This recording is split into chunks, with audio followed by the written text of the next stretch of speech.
You know, sometimes a single choice made by just one person can change everything.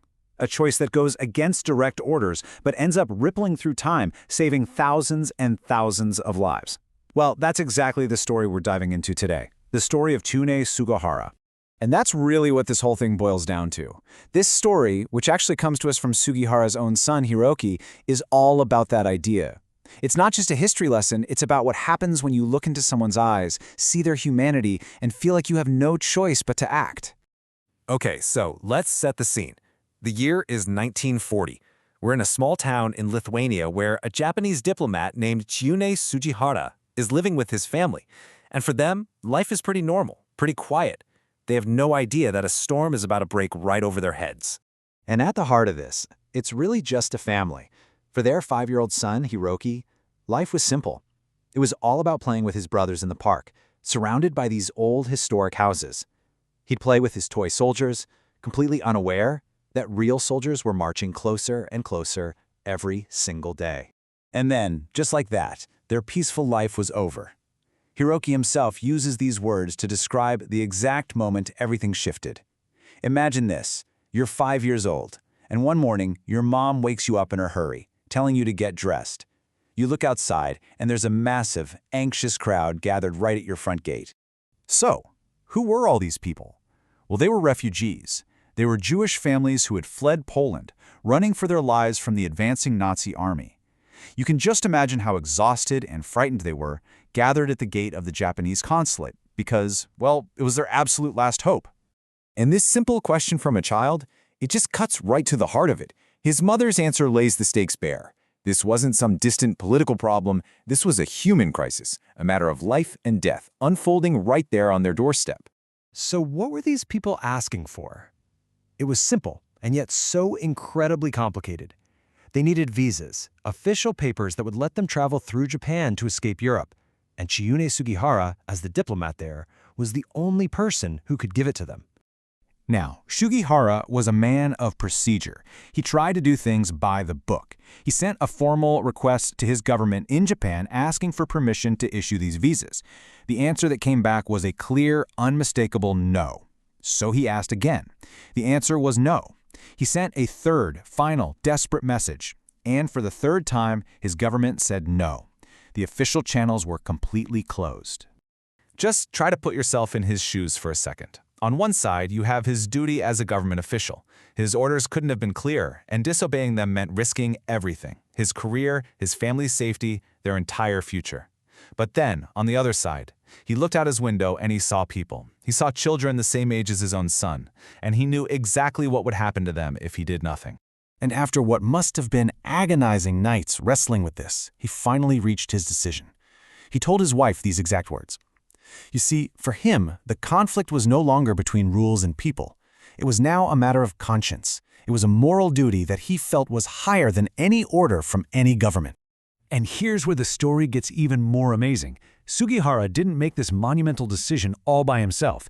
In a pretty unusual move, he actually gathered his entire family, his wife, his aunt, and even his little boy, and he asked for their help. And you know what? They didn't even hesitate. They were unanimous. His wife and aunt immediately said they had to help the people outside first. It all came back to the simple, powerful lesson they had always lived by. Just put yourself in someone else's shoes. Even little Hiroki understood. He asked his dad, if we don't help them, won't they die? With his family united behind him, it was like this enormous burden was just lifted from his shoulders. His path was clear. He went outside, faced that desperate crowd, and announced that he would issue a visa to every single one of them. Can you imagine the scene? For a moment, there was just stunned silence, and then the crowd absolutely erupted. And so it began, an incredible, frantic race against time. For about a month, Sugihara basically entered this marathon of defiance. He was determined to save every single person he possibly could before he was forced to leave for good. Just to give you a sense of the scale of this, look at this number, 300. That was his goal every single day. 300 visas, each one written out carefully by hand. And each one of those pieces of paper represented a life or a whole family being given a chance to survive. I mean, this was absolutely grueling, all-consuming work. He wrote from dawn until deep into the night. And get this, he insisted on signing every single visa himself so that, if there were consequences, the blame would fall on him and him alone. His wife would have to massage his cramped, stiff arm while he slept. They even had to water down the ink just to make sure they didn't run out. Finally, the day came when the Soviets would taken over, ordered him to shut down the consulate and leave. But even then, he wasn't finished. At the train station, he was still writing. As the train actually started pulling away, he was handing signed papers, anything he could manage, out the window to the refugees who were running alongside the tracks. And as that train picked up speed, those were the last words he heard from the people whose lives he had just saved. A promise, shouted from the platform, that they would never forget him.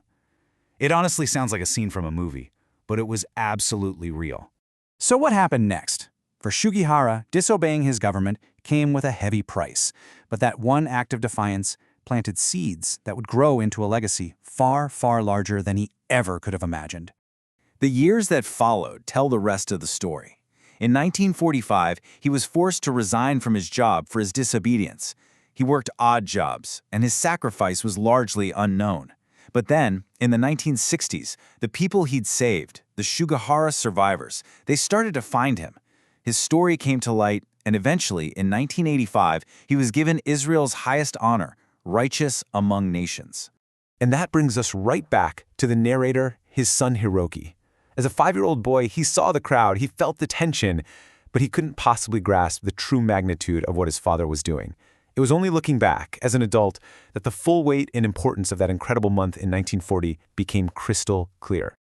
In the end, Sugihara's story leaves us with a pretty big question, doesn't it? This is more than just a historical event. It's a timeless story about moral courage.